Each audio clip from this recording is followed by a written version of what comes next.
Okay, so we're seeing that David has petitioned God to rise up for his judgment so that he could be justified. And, it's funny, we were looking at how exagyro, or agyro, is a verb that describes resurrection.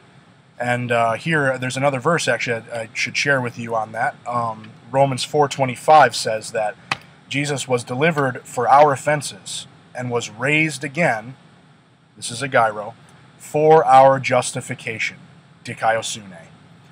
The same thing that David is asking God to rise up for, his dikaiosune in 35:23, or his justification. So here we have that pretty much exact parallel in Romans 4:25, this idea of Christ raising for our justification.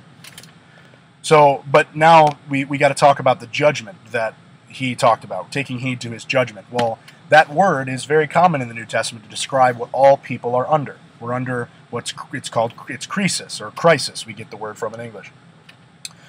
We're under crisis, and there are several verses. I mean, you can think of some familiar ones. John chapter 3, he who believes in the Son is not judged, or crisis, but he who believes not is condemned, or crisis, or judged, already, because he's not believed in the name of the one and only Son of God. Or this is the condemnation, or crisis, judgment. The light has come into the world, but men love darkness rather than light because their deeds were evil. Okay, so this is a common idea in the New Testament of what people are under. Jesus says here in John chapter 5, verse 24, "Verily, verily, I say unto you, he that heareth my word and believeth on him that sent me hath everlasting life, and shall not come into condemnation," crisis, "but is passed from death unto life."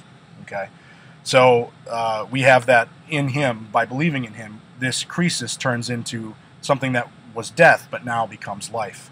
And here, Romans 5:18, "Therefore, as by the offense of one judgment came," and actually I would say that's transgression, more looking at the Greek, "upon all men to condemnation, even so by the righteousness of one the free gift came upon all men unto justification," or this is dikaiosune, of life. Okay, so we were under judgment, but then God gave Jesus so that he could die and bring us what? Justification, dikaiosune, of life. I just showed you that other verse that says he was raised to our justification.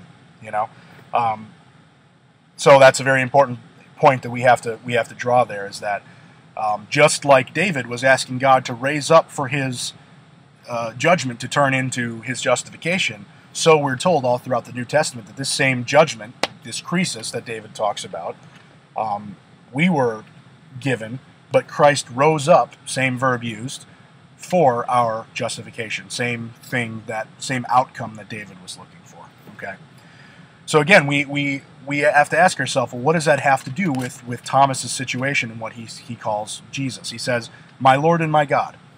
Well, I think it's very logical by looking at this passage that this is the passage Thomas had in mind when he said this to the Lord Jesus. Them knowing the Greek Bible very well, it shows that all throughout the New Testament. They'll quote that in places that are obscure, and they know what the Greek Bible says. Here, Thomas draws the Lord's mind to a quote of the Old Testament, where a believer sought God, not just his Lord, but somebody who was also worthy of being called his God, to rise up for his justification. And Thomas is saying, "Lord, I believe you're that one by rising up. You've risen up for my judgment so that I can be justified." So here I feel that there we find the perfect correlation between this title, "My Lord and my God," and what's happening here in John chapter 20 with Christ's resurrection. So I hope you found that fruitful. I look forward to seeing your comments. I hope this helps you. All right, see you guys.